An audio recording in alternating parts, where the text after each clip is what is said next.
Hello student, आपका स्वागत है। इस क्लास में हम लोग भूगोल महामैराथन क्लास में हम लोग लगभग 500 प्रश्नों का एनालिसिस करेंगे। और ये जो भी सीरीज चलाई जाएगी चैप्टर वाइज सीरीज चलाई जाएगी। और जितने भी सुपर टेट के उम्मीदवार तैयारी कर रहे हैं उनके लिए तो ये अति आवश्यक क्लास है। और यदि आप किसी भी गवर्नमेंट एग्ज़ाम की तैयारी करते हैं तो आपके लिए ये अति महत्वपूर्ण क्लास रहेगी। हमारे चैनल पे सुपर टेट के लिए जितने भी पाठ्यक्रम के हिसाब से सिलेबस है उसको धीरे धीरे कवर किया जाएगा। फ्री ऑफ कास्ट आपको यूट्यूब पे सारी क्लासें उपलब्ध कराई जाएंगी।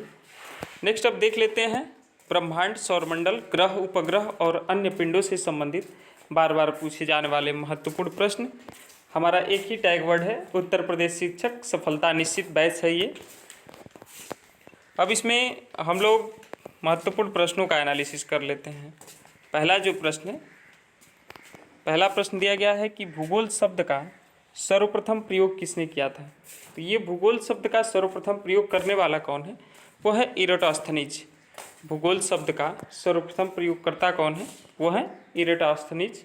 नेक्स्ट है कि भूगोल शब्द का शाब्दिक अर्थ क्या होता है। तो ये होता है पृथ्वी का वर्णन, पृथ्वी का वर्णन।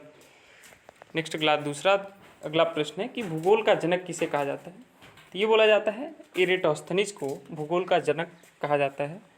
नेक्स्ट है आधुनिक भूगोल का जनक किसे कहा जाता है। तो ये बोला जाता है अलेक्जेंडर वान हम्बोल्ट को आधुनिक भूगोल का जनक कहा जाता है। नेक्स्ट अगला प्रश्न है कि मानव भूगोल का जनक किसे कहा जाता है। तो मानव भूगोल का जनक कहा जाता है कार्ल रिटर को। नेक्स्ट है कि मानव भूगोल की संकल्पना को विकसित करने वाले प्रमुख भूगोलवेत्ता कौन थे। तो वो थे फ्रेडरिक राइटजेल। मानव भूगोल की संकल्पना को विकसित करने वाले प्रमुख भूगोलवेत्ता कौन थे। तो फ्रेडरिक राइटजेल थे। नेक्स्ट अगला प्रश्न है कि भौतिक भूगोल में किसका अध्ययन किया जाता है। तो ये किया जाता है प्राकृतिक पर्यावरण का। किसका किया जाता है, प्राकृतिक पर्यावरण का। नेक्स्ट 8 नंबर प्रश्न,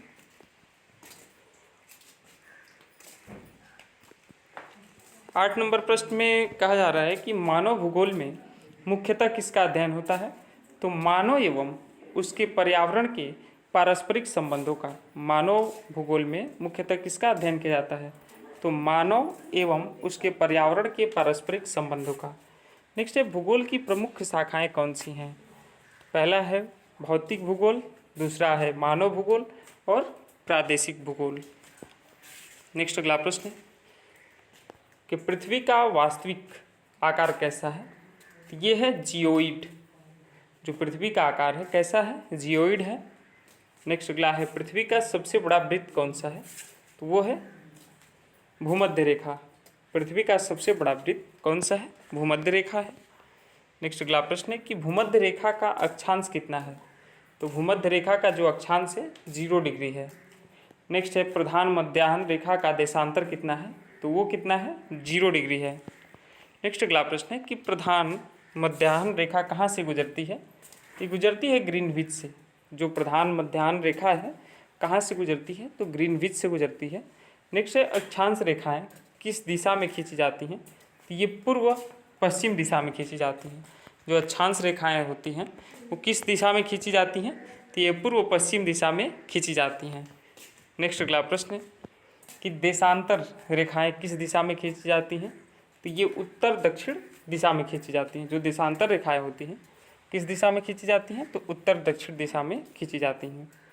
नेक्स्ट अगला प्रश्न है कि कुल कितनी अक्षांश रेखाएं मानी जाती हैं। तो ये 181 अक्षांश रेखाएं मानी जाती हैं। नेक्स्ट अगला प्रश्न है कि कुल कितने देशांतर रेखाएं मानी जाती हैं। तो 360 देशांतर रेखाएं हैं। कर्क रेखा का अक्षांश कितना है। तो ये है 23.5 डिग्री उत्तरी अक्षांश। कर्क रेखा का जो अक्षांश है कितना है, 23.5 डिग्री उत्तरी अक्षांश है। नेक्स्ट अगला प्रश्न है मकर रेखा का अक्षांश कितना है। तो ये है 23.5 डिग्री दक्षिणी अक्षांश। अगला है उत्तरी ध्रुव का अक्षांश कितना है। तो ये है 90 डिग्री उत्तर। नेक्स्ट अगला प्रश्न है दक्षिणी ध्रुव का अक्षांश कितना है। तो 90 डिग्री दक्षिण। अगला प्रश्न है कि पृथ्वी को उत्तरी और दक्षिणी गोलार्ध में कौन विभाजित करता है। तो ये भूमध्य रेखा पृथ्वी को उत्तरी और दक्षिणी गोलार्ध में कौन विभाजित करता है। तो ये विभाजित करती है भूमध्य रेखा। नेक्स्ट अगला प्रश्न है कि पृथ्वी को पूर्वी और पश्चिमी गोलार्ध में मुख्यतः कौन विभाजित करता है? तो प्रधान मध्याह्न रेखा। अगला प्रश्न है, पृथ्वी का एक चक्कर पूरा करने में चंद्रमा को लगभग कितना समय लगता है? तो ये लगता है 27.3 दिन, 27.3, यानी ये लगभग 28 दिन के करीब लगता है। जो पृथ्वी का एक चक्कर पूरा करने में चंद्रमा को लगता है 27.3, ये दिन के बराबर लगता है। अगला प्रश्न है कि पृथ्वी का एकमात्र प्राकृतिक उपग्रह कौन सा है? वो है चंद्रमा। नेक्स्ट है कि पृथ्वी सूर्य की परिक्रमा कितने समय में करती है? तो लगभग 365 दिन 6 घंटे में। पृथ्वी सूर्य की परिक्रमा कितने दिनों में करती है? तो 365 दिन 6 घंटे में। नेक्स्ट अगला प्रश्न है कि पृथ्वी अपने अक्ष पर एक घूर्णन कितने समय में करती है? तो लगभग 24 घंटे में। पृथ्वी अपने अक्ष पर एक घूर्णन कितने समय में करती है? तो लगभग 24 घंटे में। नेक्स्ट अगला प्रश्न है कि दिन और रात होने का मुख्य कारण क्या है? तो पृथ्वी का घूर्णन है। दिन और रात होने का मुख्य कारण क्या है? पृथ्वी का घूर्णन है। नेक्स्ट अगला प्रश्न है, ऋतु परिवर्तन का मुख्य कारण क्या है? तो ये पृथ्वी की परिक्रमण गति और अक्ष का झुकाव। नेक्स्ट अगला प्रश्न है कि पृथ्वी का अक्ष कक्षीय तल से लगभग कितने कोण पर झुका है? तो पृथ्वी का जो अक्ष है ये कक्षीय तल से 66.5 डिग्री झुका हुआ है। नेक्स्ट अगला प्रश्न है कि पृथ्वी का अक्ष लंबवत से कितना कोण पर झुका है? तो लंबवत से ये हो जाएगा 23.5 डिग्री। और विषुवत कब होता है? तो जब दिन और रात लगभग बराबर होते हैं तो क्या होता है? विषुवत होता है। नेक्स्ट अगला प्रश्न है कि बसंत विषुवत सामान्यतः कब होता है? तो 21 मार्च के आसपास वसंत विषुवत होता है।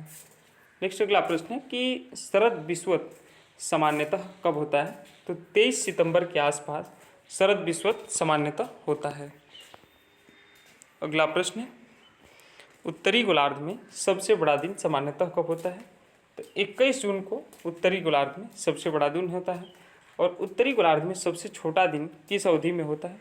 तो ये 22 दिसंबर के आसपास होता है, 22 दिसंबर ही माना जाता है। नेक्स्ट अगला प्रश्न, पृथ्वी के वायुमंडल में सर्वाधिक मात्रा में कौन सी गैस पाई जाती है? तो नाइट्रोजन। अगला है, वायुमंडल में दूसरी सर्वाधिक गैस कौन सी है? तो वो है ऑक्सीजन। नेक्स्ट अगला प्रश्न है कि मौसम संबंधी घटनाएं वायुमंडल की किस परत में होती हैं? तो ये होती हैं क्षोभ मंडल में। नेक्स्ट है, अब देखेंगे पृथ्वी की संरचना एवं स्थल से संबंधित। तो पृथ्वी की सबसे बाहरी ठोस परत क्या कहलाती है? वो कहलाती है भूपर्पटी। और पृथ्वी की सबसे मोटी आंतरिक परत कौन सी है? वो कौन सी परत है? मेंटल है। नेक्स्ट अगला प्रश्न है, पृथ्वी का सबसे आंतरिक भाग क्या कहलाता है? तो क्रोड कहलाता है। और पृथ्वी के क्रोड में मुख्यतः कौन से तत्व पाए जाते हैं? तो लोहा और निकेल। नेक्स्ट अगला प्रश्न है कि भूकंप का उद्गम स्थल क्या कहलाता है? भूकंप केंद्र या फोकस।